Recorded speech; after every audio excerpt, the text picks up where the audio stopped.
Hey, welcome to Talks with Ethan and Marcus, And today we're talking about why public speaking is so terrifying. and why that fear is often blown completely out of proportion. Because let's face it, no one judges us as harshly as we judge ourselves. Every time I get up in front of a group, my brain goes into overdrive. Everyone's watching and waiting for me to mess up. It's paralyzing. That's a feeling a lot of people can relate to. But the truth is, most of your listeners won't even notice your small mistakes. They're too busy with their own thoughts. Are they sitting comfortably? What are they doing after this talk? Did they remember to grab a coffee? So you're saying I'm overestimating how much attention they're paying? Exactly. They're there to take away a few key ideas, not to count how many times you say. After the talk, they'll probably only remember one or two things you said. But I always feel like a tiny slip-up looks like a catastrophe. To you it does, to them not so much. Think about a concert. You're there for the overall vibe and emotion, not to nitpick every little mistake the guitarist makes.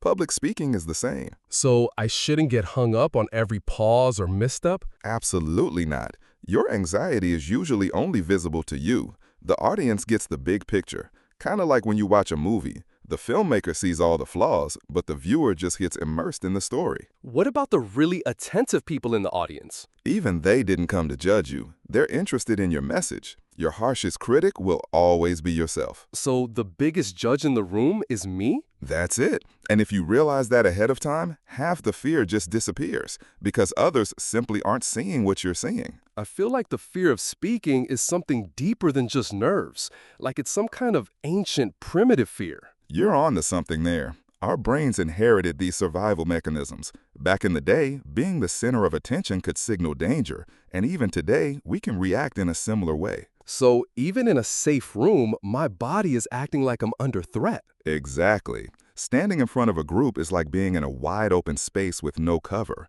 Your brain sends a signal. Be careful. It's not a weakness, it's a natural mechanism. So then my anxiety before a talk isn't my fault. It's just my brain's programming? Absolutely. It doesn't mean you're a bad speaker. It means your body is working the way it has for thousands of years. Understanding that takes away some of the pressure. But what do I do about it? Just suffer through it? You don't have to just suffer. It's better to accept the fear as a signal. When you acknowledge it, it stops controlling you. Instead of fighting it, you start to work with it. So learn to be friends with my fear? That's it. It's a reminder that you're a human being. And when you get on stage with that understanding, you come across as authentic, not like some flawless robot. So my anxiety isn't the enemy, but a part of me? Yes, and if you allow it to be, half the nervousness disappears before you even start. I've noticed this about myself. I always want my talk to be perfect, zero mistakes, and that's exactly what freezes me up. That's a feeling a lot of people have. We think if we prepare for flawlessness, we'll avoid criticism. But in reality, perfectionism actually hinders progress. Why? Striving to be better sounds like a good thing. There's a difference between doing a good job and trying to be flawless. Think about it. We say thousands of words every day. There are always dozens of mess-ups in there. That's normal. So perfect speech doesn't even exist? Exactly. And what's more, perfect talks are often boring. Imagine a speech with no pauses and no spontaneity. It sounds like a robot, and people value genuine human energy. So my mistakes can actually be a good thing? Yes, small mistakes make you real. The audience sees a human, not a machine, and that authenticity creates a connection far stronger than any perfection could. I've always been afraid that saying or having a long pause would ruin the whole impression. But think about talking to a friend. You don't overthink every single word. You just communicate. That's the mindset you need to bring to your talk. So it's better to embrace imperfection? Absolutely. Mistakes aren't a failure. They're a step forward. Public speaking isn't about perfection. It's about being genuine and sharing something meaningful. It's more important that I'm heard than for everything to sound flawless. And that's the best approach, to be honest and alive, not perfect and empty. Okay, the theory is more or less clear. But here's the question. What can I do specifically right before a talk to feel more confident? First, preparation. It's 70% of success. But preparation doesn't mean memorizing a text word for word. It means knowing your main points and the overall logic. Think of it like a map. You know the destination, but you're free to take a slightly different path to get there. So no need to cram every single word? That's right. When you memorize, any small slip-up throws you completely off. But if you're working with main points, you have freedom and can adapt to the audience. And how do I handle the anxiety right before I go on? There are a few simple techniques. First is breathing. Inhale for 4 counts, hold for 4, exhale for 4. Do a few cycles and your heart rate will calm down. Second is your body. Stretch and clench and unclench your fists. It releases tension. Can you hide shaking hands or a trembling voice? To some extent. But what's even more important is your focus. The worst thing you can do is think, what are they going to say about me? Shift your attention to what you're giving the audience. That way your energy flows outward instead of getting trapped inside. Okay, so how should I structure the talk itself? A few key things. First, rhythm. Aim for 120 to 140 words per minute. Second, pauses. They're more powerful than words. They give the listener time to absorb your thought.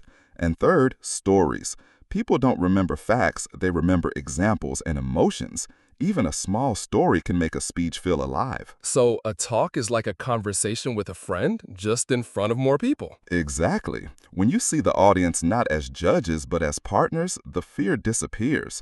You start to feel an adrenaline rush, and you begin to enjoy yourself. I genuinely want to try again now. And that's the best sign. You're ready. You know what changes your attitude towards speaking the most? Realizing that we're giving talks all the time. What do you mean? I don't stand on a stage every day. But you do talk to people every day.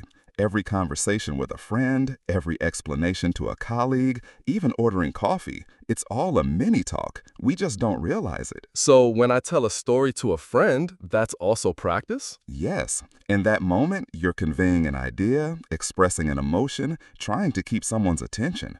Those are the exact same skills you use on a big stage. But the stakes are so much higher there. True, but the mechanics are the same. And daily life gives us a safe space to practice. If you say something awkwardly, a friend will just smile. But in doing so, you learn to formulate thoughts, see reactions, and use pauses. That really takes the pressure off. I always thought a public talk was this rare, formal event. That's the mistake. A stage isn't magical. It's just a magnified version of a conversation. If you speak to 2 people every day, then 10 or 100 is the same action, just with more listeners. So I can practice in my everyday conversations. Exactly. Try to explain a complex idea to a colleague in simple terms, or tell a story to a friend with a little suspense. That's already a rehearsal. So the excuse, I have no stage, I have no practice, Doesn't work. Not at all. There is always an audience, even if it's just one person in front of you. And the more you realize that, the easier it becomes to speak in front of large crowds. Now I see it. My life is already full of little talks. I just didn't notice it before. And that's what opens the door, because every conversation becomes an opportunity to practice. You know, Ethan, I think today's conversation showed us a simple but very important thing. The fear of public speaking isn't anything extraordinary. It's just an extension of our nature. Yeah, and the realization that we're already performing every day really takes the pressure off. It makes public speaking feel less scary and more familiar. Exactly. And when you stop waiting for a special moment, it gets easier. Every conversation is a chance to sharpen your skills, and every audience reaction is a clue about where to go next. Thanks, Marcus. I can see now that even in small conversations, I'm already training to be more confident. That's really motivating. It was a pleasure for me too, because talking with you reminds me that wisdom isn't just in books or lectures, but in how we learn every single day. And that's the takeaway is this. Public speaking doesn't start on a stage. It's already in our lives. We just have to notice it. Absolutely. And next time, we'll go even deeper. Right. We'll be talking about perfectionism and mistakes.